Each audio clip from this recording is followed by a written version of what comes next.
Chapter 2 of The Princess Passes. This recording is in the public domain. The Princess Passes by C.N. and A.M. Williamson. Chapter 2. Mercedes to the Rescue. What is more intellectually exhilarating to the mind, and even to the senses, than looking down the vista of some great road, and to wonder through what strange places, by what towns and castles, by what rivers and streams, by what mountains and valleys, it will take him ere he reaches his destination, the spectator. That Locker should have come in at the moment when I was trying on my new automobile get-up was more than a pinprick to my already ruffled sensibilities. It was a knife thrust. "What on earth are you laughing at, man?" I demanded, whipping off the goggles that made me look like a senile owl, and facing him angrily, as he had a sudden need to cover his mouth with a decorous palm. "I beg pardon, me lord," he said. "It was coming on you sudden in them things. I never thought to see you, me lord, in hautomobile clothes, you who always was so down on the 'orrid machines." "Well, help me out of them," I answered, feeling the justice of Locker's implied rebuke. I twisted my wrists free of the elastic wind cuffs, and shed the unpleasantly heavy coat that Winston had insisted I should buy. "And you such a friend of the 'orse, too, me lord," added Locker, aware that he had me at a disadvantage. I winced and felt the need of self-justification. "You're right," I said. "I never thought I should come to it. But all men fall sooner or later, and I have held out longer than most. Don't be afraid, though, that I am going to have a machine of my own. I haven't quite sunk to that, if everybody else I know has. I'm only going across France on Mr. Winston's car. He has a new one, the latest make. He tells me that when he lets her out, she does 70 an hour. What, miles, me lord?" Locker almost dropped the coat of which he had disencumbered me. "Kilometres. It's the speed of a good quick train." It was strange, but until the night of that hateful dinner at the Carlton, I had never been in a motor car. Half my friends had them, or meant to have them, but in a kind of lofty obstinacy, I had refused to be "tooled down to Brighton or elsewhere." Fancying myself considerably as a whip, and being an enthusiastic lover of horses, I had taken up an attitude of hostility to their mechanical rivals, and chuckled with malice whenever I saw in the papers that any acquaintance had been hauled up for going beyond the legal limit. But on the night of the Carlton dinner, when Molly Winston whirled me from Pall Mall to Park Lane, that part of me which was not frozen by the grocer, the part the psychologists call the unconscious secondary self, told me that I was having another startling experience apart from being jilted. Winston is my oldest friend, and when his letters were mere paeans in praise of automobilism, I looked upon his fad with compassionate indulgence. Then we met in London after his marriage, and between the confidences which we had exchanged, he managed to sandwich in something about motor cars, but I ruthlessly swept aside the interpolation as unworthy of notice. When he suggested a drive in the new car, I called up all my tact to evade the invitation. If the active part of me had not been stunned on the night when Helen threw me over, I believe I should have kept bright the jewel of consistency. But the kindness of Molly, in circumstances the opposite of kind, had undone me. Here I was, pledged to get myself up like a figure of fun, and sit glued for days to the seat of a noisy, jolting, ill-smelling machine which I hated, feeling and looking in my goggles and hairy coat like a circus monkey or a circus dragon. Nevertheless, I could confess the motor car to my man with comparative calmness. That I should fall was no doubt a disappointment to him. As a conscientious snob and a cherisher of conservative ideals, he could mention it to other valets without a blush. The mule, however, towards which the motor was to lead, was a different thing, and while poor Locker excavated me from the motor coat, my mind was busily devising means to keep the horrid secret of the mule hidden from him forever. There was but one way to do this. "I suppose, me lord, I'm to travel with the 'eavy luggage, and take rooms at the end of the journey," he suggested. The crucial moment had come. If a man can support existence without the girl he loves, thought I, surely it must be possible for him to live without a valet. "No, Locker," I said firmly. "I am to be Mr. and Mrs. Winston's guest, and we shall have no fixed destination. I shall be obliged to leave you behind." "Very good, me lord," returned Locker in a meek voice. "Very good, me lord. Has you will. I do 'ope you won't suffer from dust, with no one to keep you in proper repair, as you might say. But no doubt it will be only for a short time. Knowing that days, weeks, and even months might pass while I consorted with motors and mules, far from valets and civilization, I was nevertheless coward enough to hint that Locker must be prepared for a wire at any time.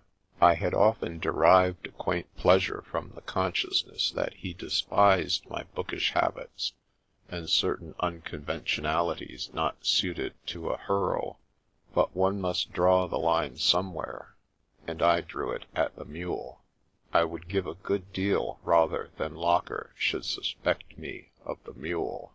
It was arranged that we should leave from Jack's house in Park Lane, and as we wanted to reach Southampton early, our start was to be at 9 o'clock. In France, Jack had said to me, we could reel off the distance almost as quickly as the train, but in our blessed land, with its 20 miles an hour speed limit, its narrow winding roads, chiefly used in country places as children's playgrounds, and its police traps, motoring isn't the undiluted joy it ought to be. The thing to prepare for is the unexpected. At 8:30 at Jack's door, I bade an almost affectionate farewell to the last cab-horse, with which for many wild weeks I should have business dealings. The untrammelled life before me seemed to be signalized by the lonely suitcase, which was the one article of luggage I was allowed to carry on the motor.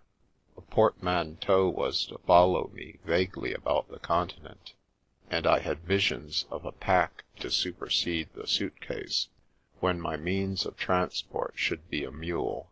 Sufficient for the motor was the luggage thereof, however, and when my neat leather case was deposited in Jack's hall, I was rewarded with Molly's approving comment that it would make a lovely footstool. We had breakfast together, as though nothing dreadful were about to happen, and I heartened myself up with strong coffee. By the time we had finished, and Molly had changed herself from a radiant girl into a cream-coloured mushroom, with a thick, straight, pale brown stem, the Thing was at the door. Molly's idol, the new goddess, with its votive priest pouring incense out of a long-nosed oil can, and waving a polishing rag for some other mystic rite. This servant of the car answered to the name of Gotteland, and having learned from Jack that he had started life as a jockey in Hungary, I thought evil of him for abandoning the horse for the machine. He evidently belonged to that mysterious race of beings called suddenly into existence by a vast new industry. Mysterious because how or why a man drifts or jumps into the occupation of chauffeur is never explained to those who see only the finished article. Jack praised him as a model of chauffeury accomplishments, among which were a knowledge of 17 languages, more or less, to say nothing of dialects, and a temper warranted to stand a burst tire, a disordered silencer, an uncertain ignition, and, incidentally, a broken heart, all occurring at the same time. Despite these alleged perfections, I distrusted the cosmopolitan apostate on principle, and was about to turn upon his leather-clad form a disapproving gaze, when I dimly realized that it would be a case of the pot calling the kettle black. Instead, I smiled hypocritically as we took a look at the car before lending it our lives. "I hope the brute isn't vicious, doesn't blow up or explode, or shed its safety valve or anything," I remarked with a facetiousness which in the circumstances did me credit. Gotteland answered with a pitying air of the professional for the amateur. "The one thing an automobile can't do, sir, is to blow up." I was glad to hear this, in spite of the strong coffee lately swallowed, but on the other hand, there were doubtless a great many other equally disagreeable things which it could do. Of course, if it were satisfied with merely killing me, neatly and thoroughly, I still felt that I should not mind, indeed, would be rather grateful than otherwise. But there were objections, even for a jilted lover, to being smeared along the ground, or picked up perhaps without a nose, or the proper complement of legs, or vertebrae. Anyhow, the beast has a certain meretricious beauty, I admitted. Those red cushions and all that bright metal work give an effect of luxury.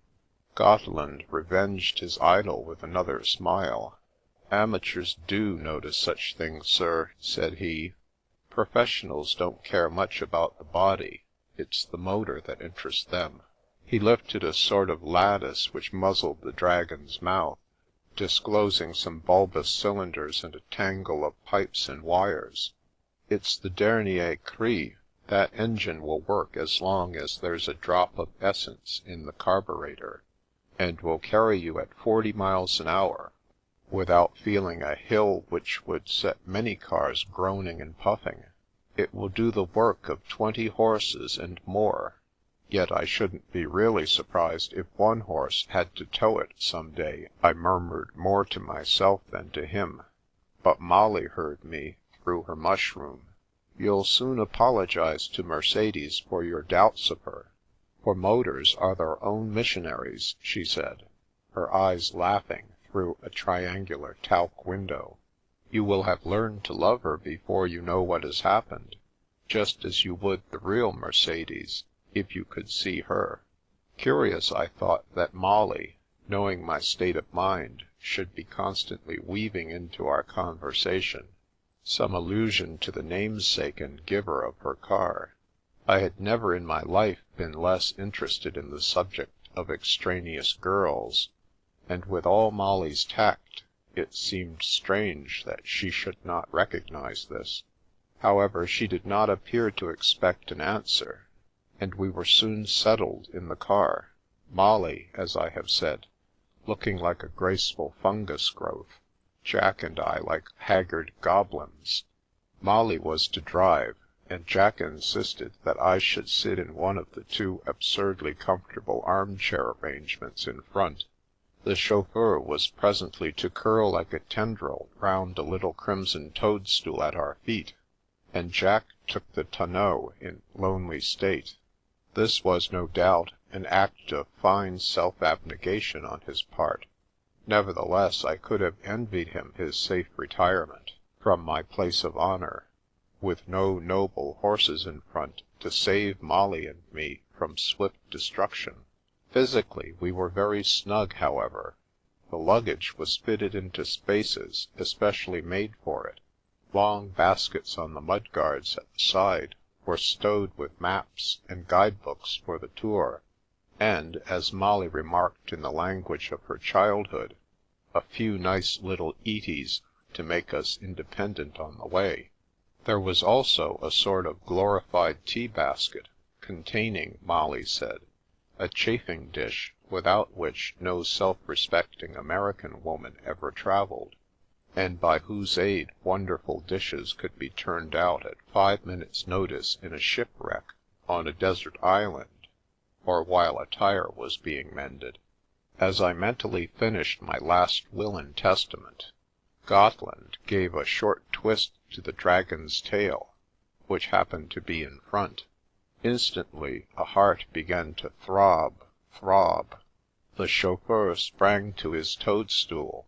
Molly moved a lever which said "Rrrch," pressed one of her small but determined American feet on something, and the car gave a kind of a smooth gliding leap forward, as if sent spinning from an unseen giant's hand. Though it was but just after 9, the early omnibus had gathered its tribute of toiling or shopping worms, and was too prevalent in Park Lane for my peace of mind.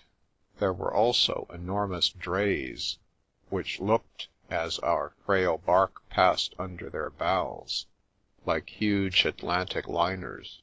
The hansoms were fierce black sharks skimming viciously round us, and there were other monsters whose forms I had no time to analyse. But into the midst of this seething ocean Molly pitilessly hurled us. How we slipped into spaces half our own width and came out scatheless, Providence alone knew, but it seemed that kindly fate must soon tire of sparing us. We tempted it so often. "Here's a smash," I said to myself grimly, at the corner of Hamilton Place, and it flashed through my brain with a mixture of self-contempt and pity, that my last thought before the end would be one of sordid satisfaction, because a fortnight ago I had reluctantly paid an accident assurance premium. My fingers yearned with magnetic attraction toward the arms of the seat, but with all that was manly in me I resisted. I wreathed my face with a smile which, though stiff as a plaster mask, was a useful screen, and as South African tan is warranted not to wear off during a lifetime, I could feel as pale as I pleased without visible disgrace. "How do you like it?" asked Molly. "Glorious," I breezily returned. "Ah, I thought you would enjoy it, when, as they say of babies, you began to take notice. The other night, of course, you were a little absent-minded. Besides, it was dark, and the streets were dull and empty. A motor is just as nice as a horse, isn't it? Do say so, if only to please me." Now I knew why the victims of the Inquisition told any lie which happened to come handy. I said that it was marvellous how soon the thing got hold of one, and Molly's mushroom reared itself proudly. "That is because you are so brave," said the poor, deceived girl. "Of course it's having been a soldier and all that. People who've been in battle wouldn't think anything of a first motor experience." "Oh, wouldn't they?" I inwardly chortled. "But do you know, Lord Lane, I've actually seen men who were quite brave in other ways feel a little queer the first time they drove in an automobile through traffic, or even in quiet country roads. I don't suppose you can understand it." "I couldn't," I replied valiantly, "were not imagination the first ingredient of sympathy. But, don't you think that omnibus in front is rather large? Near, I mean? You mustn't exert yourself to talk, you know, for my sake, if you need to give your whole attention to driving." "I like to talk. It's no exertion at all," said Molly, and I fancy I responded with some base flattery, though by this time that smile of mine was so hard you could have knocked it off with a hammer. "The first day I went through traffic," she continued, "my toes had the funniest sensation, as if they were turning up in my shoes. One seemed to come so awfully near everything, without any horses in front. At this very moment my own toes happened to feel as if they were pasted back on my insteps, yet I laughed heartily at the suggestion, and to my critical ear there was only a slight hollowness in the ring, although before us now loomed a huge railway van. It was loaded with iron bars, their rusty ends hanging far out and sagging towards the roadway, enough to frighten the gentlest automobile. Ours seemed far from gentle, and besides, we could not possibly stop in time to avoid impalement on the iron spikes. Molly and I, if not Jack and the chauffeur, must surely die a peculiarly unpleasant and unnecessary death in the morning of our lives, just as other more fortunate people were starting out, safe and happy, in exquisitely beautiful omnibuses, to begin their day's pleasure. And Molly believed, because I had been in a few battles, with nothing worse than a bee-like buzzing of some innocent bullets in my ears, that I should be callous in a motor car. However, the bravest soldiers are those who feel fear and fight despite it. I maintain that I deserved a Victoria Cross for the grim smile which did not leave my lips as I braced myself for the death-dealing blow. But as in a dream one finds without surprise that the precipice, over which one is hanging by an eyebrow, obligingly transforms itself into a bank of violets, so did the dragon which had been whirling us to destruction magically change into a swan-like creature skimming just out of harm's way.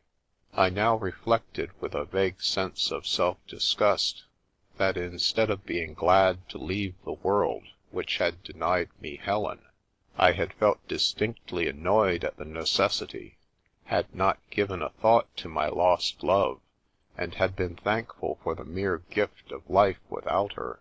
"I'm so glad you don't think I'm reckless," said Molly, as quietly as though we had not passed through a crisis.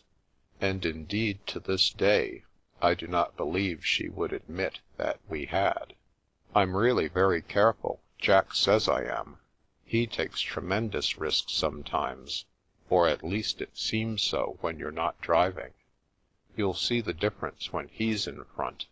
I refrained from comment, but I had never valued Jack's friendship less, and I was in the act of concocting a telegram from Locker, which might recall me to London, when from the speed of the Scotch Express we slowed down to a pace which would have been mean even for a donkey.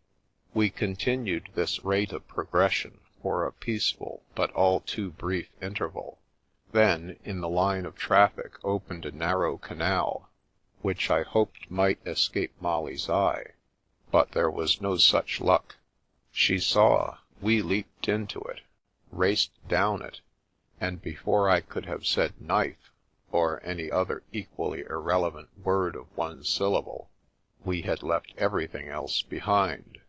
I expected to be, to put it mildly, as uncomfortable as I had been before my short respite. Yet, strange to say, this was not the case. I did not know what was the matter with me, but suddenly I seemed to be enjoying myself. The tension of muscles relaxed, as if a string which had held them tight, like the limbs of a jumping jack, had been let go. I leaned back against the crimson cushions of my seat, with a new and singular sense of well-being. Once, as a volunteer in South Africa, I had felt the same, when, after having a splinter of bone taken out under chloroform, I had waked up to be told it was all over. This wasn't over, but somehow I didn't want it to be. We took Putney Bridge at a gulp, and swallowed the long hill to Wimbledon Common in the fashion of a hungry anaconda. But before we arrived at this stage, a thing happened which unexpectedly raised my opinion of motor cars. It was in the Fulham Road that we glided close behind a hansom bowling along at a rattling pace. Traffic on our right prevented us from passing, and Molly had just remarked how vexing it was to be kept back by a mere hansom, when plunk! Down went the little nag on his nose. It was one of those tumbles in which the horse collapses in a limp heap without any sliding, though he had been going fast downhill, and of course the hansom stopped dead. The whole scene was as quick as the flashing of a biograph. The driver struggled to keep his seat, clawing at the shiny roof of the cab. His fare, in a silk hat and pathetic frock coat, shot from the vehicle like a flying Mercury, and this time it seemed that nothing could keep us from telescoping the vehicle thus suddenly arrested a few feet ahead. But I reckoned without Molly. Her little gloved hand, and the high-heeled American toys she had for feet, moved like lightning. Without any violent wrench, the car stopped, apparently in less than its own length, and as, even thus, we were too close upon the cab, Molly threw a quick glance behind, then bade Mercedes glide gently backward. With the fall of the horse, Jack rose in the tonneau, with the instinct of protection over Molly, but he said not a word till she had guided the car to safety, when he gave her a little congratulatory pat on the shoulder. "Good girl, that was perfect. Couldn't have been better," he murmured.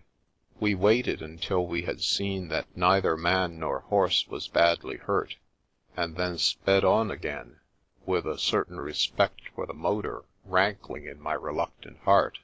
Comparing its behaviour with that of an automobile, hansoms ironically named Patent Safety had not a wheel to stand upon.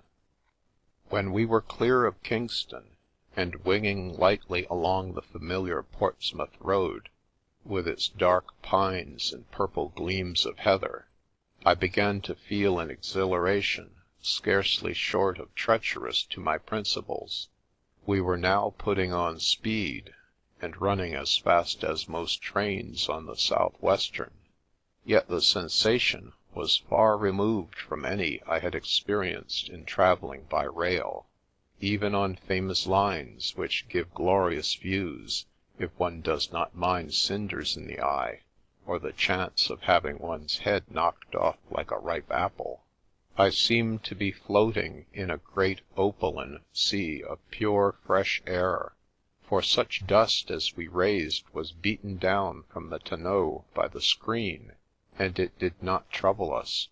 Our speed appeared to turn the country into a panorama, flying by for our amusement, and yet, fast as we went, to my surprise, I was able to appreciate every feature, every incident of the road.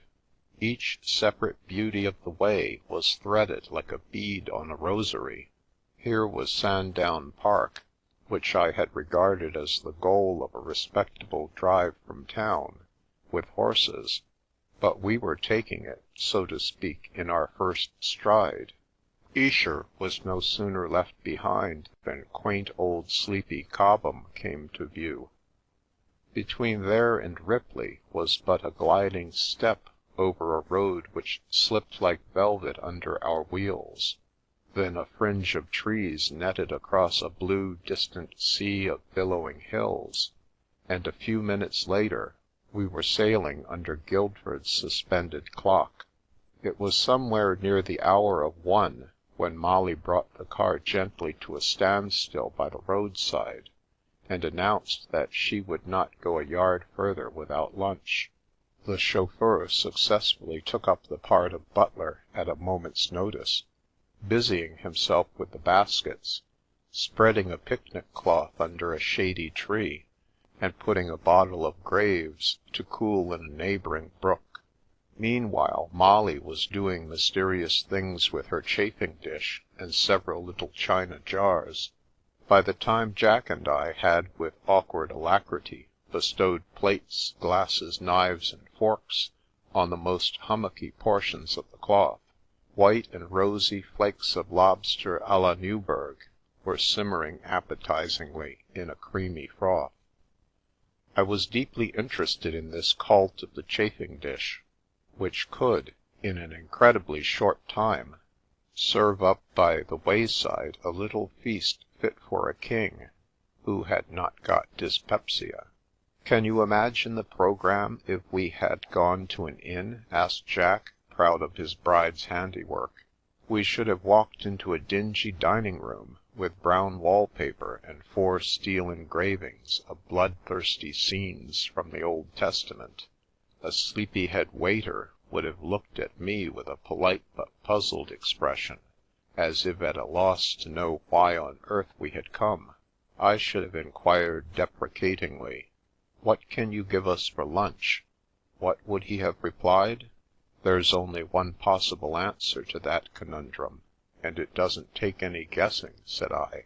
The reply would have been, 'Cold 'am or beef, sir? Chops, if you choose to wait.' Those words are probably now being spoken to some hundreds of sad travellers, less fortunate than our favoured and sylvan selves. "If you would like to have a chafing dish in your family," remarked Jack, "you'll have to marry an American girl." "I'm no duke," said I. "Earls aren't to be despised, if there are no dukes handy," said Molly. "Besides, it's getting a little obvious to marry a duke." "Which is the reason you took up with a chauffeur," retorted Jack. "You call yourself a penniless Hearl," went on Molly, "and I suppose of course you are belted. All earls are, in poetry and serials, which must be convenient when you're really very poor, because if you're hungry you can always take a wreath in your belt, while mere plain men have no such resource. Have you got yours on now?" "It's in pawn," said I. "It's no joke about being penniless. Jack will tell you I'm obliged to let my dear old house in Oxfordshire, and the only luxuries I can afford are a few horses and a few books. I prefer them to necessities, since I can't have both." I thought that Molly might laugh, but instead she looked abnormally grave. "Jack told me," she said, "how when you and he came over to America, 6 or 7 years ago, to shoot big game, you avoided girls, for fear people might suppose your alleged bear hunt was really an heiress hunt. I forgive Jack, because that was in the dark ages, before he knew there was a me. But why should a girl be shunned by nice men solely because she's an heiress? Can't she be as pretty and lovable in herself as a poor girl?" "She can," I replied, emphasizing my words with a look in Molly's face. "No doubt she often is. But I do wish some American girls who married men from our side of the water wouldn't let the papers advertise their weddings as 'functions.' Sounds like obscure workings of physical organs, attended by the families of their exclusive acquaintance, worth, when lumped together, $1 billion or so." "I know. It's as if they were prize pigs at a fair, and were of no importance except for their dollars," sighed Molly. "And then, the detectives to watch the presents. It's disgusting. But some of our newspapers are like Mr. Hyde. Poor Dr. Jekyll can't do anything with him. And anyhow, you needn't think we're all like that. I have a friend who is one of the greatest heiresses in America, but she hates her money. It has made her very unhappy, though she's only 21 years old. If you could see Mercedes, with her lovely, strange, sad face, and big, wistful eyes. I can think of Mercedes only with a shiny grey body, upholstered crimson, and for eyes, huge acetylene lamps." I was rude enough to break in, for I fancied that I saw what Mistress Molly would fain be up to, and my heart was not of the rubber ball description, to be caught in the rebound. If Molly cherished a secret intention of springing her peerless friend Mercedes upon me, during this tour which she had organized, it seemed better for everyone concerned that the hope should be nipped in the bud. It was with unwonted meekness that she yielded to being suppressed, and I suffered immediate pangs of remorse. To atone, I did my best to be agreeable. All the way to Southampton I praised automobiles in general, and hers in particular, admitted that in half a day I had become half a convert, and soon I had the pleasure of believing that the divine Molly had forgotten my sin. Chapter 3